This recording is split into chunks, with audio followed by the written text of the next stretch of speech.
Hello అండి. Welcome to Lakshmi stores. ఈరోజు వచ్చేసి శ్రీ అవిద కాలేజ్లో ముందుగా బ్రేక్ఫాస్ట్ చూస్తున్నాం మనము. ఇది వచ్చేసి ఊతప్పం అనమాట. ఎంత చక్కగా ఉందో, మిగిలిపోయిన వరకు పక్కన తీసి పెట్టింది మా వార్డెన్ మేడం. సో మీకు చూపించడం కోసం ఈరోజు బ్రేక్ఫాస్ట్ ఏమొచ్చిందో, అలాగే ఆఫ్టర్నూన్ లంచ్ టైం వచ్చేసి మనకి ఏమేమి వచ్చినాయో చూపిస్తాను. రైస్ అనేది common, so curd common. So మనకి కర్రీస్ డిఫరెంట్గా ఉంటుందని చెప్పాను కదా, డే బై డే. సో దాంట్లో ఈరోజు వచ్చేసి బెండకాయ పులుసు, అలాగే సాంబారు అండ్ చట్నీ కూడా ఉంది. చట్నీ మీకు చూపించలేకపోయాను. సో మనకి పచ్చిమిర్చి చట్నీ అండ్ బెండకాయలతోటి చట్నీ చేసి పంపించారు. సాంబారు ఉంది, ప్లెయిన్ రైస్ ఉంది.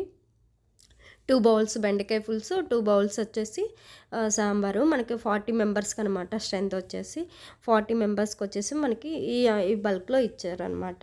సో చాలా హైజెనిక్ ఉంటుంది, నీట్ ప్యాకింగ్ ఉంటుంది, మొత్తం కూడా చాలా చాలా బాగుంటుంది. టేస్ట్ కూడా ఎక్సలెంట్గా ఉంటుంది. శ్రీ అవిద కాలేజ్ ఎవరైనా ఇంటర్మీడియట్ చదివే పిల్లలు ఎవరైనా ఉంటే హాస్టల్లో జాయిన్ చేయాలనుకుంటే శ్రీ అవిద కాలేజ్ని ఒకసారి విజిట్ చేయండి. ఇది అసలు ఎంత బాగుందంటే, మనకి స్ట్రీమర్ రైస్ కాదండి, మొత్తం కూడా మనకి బాయిల్డ్ రైస్. మనకి ఇంట్లో ఓన్లీ ఎట్లా వండుతారు అమ్మ వాళ్ళ అలానే అనమాట.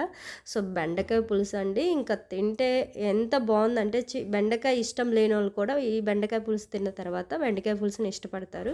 అంత టేస్టీగా ఉందండి. ఈవినింగ్ స్నాక్స్ వచ్చేసరికి మనకి ఆలుగడ్డ బంగాళదుంప చిప్స్ వేస్తారు కదా, అట్లా బెండకాయ బజ్జీ వేసుకొని ఇచ్చారు. బజ్జీ కూడా చాలా బాగుంది. కావాలనుకున్న వాళ్ళు ఒకసారి ఇంటర్ కాలేజ్ విజిట్ చేసి చూడండి.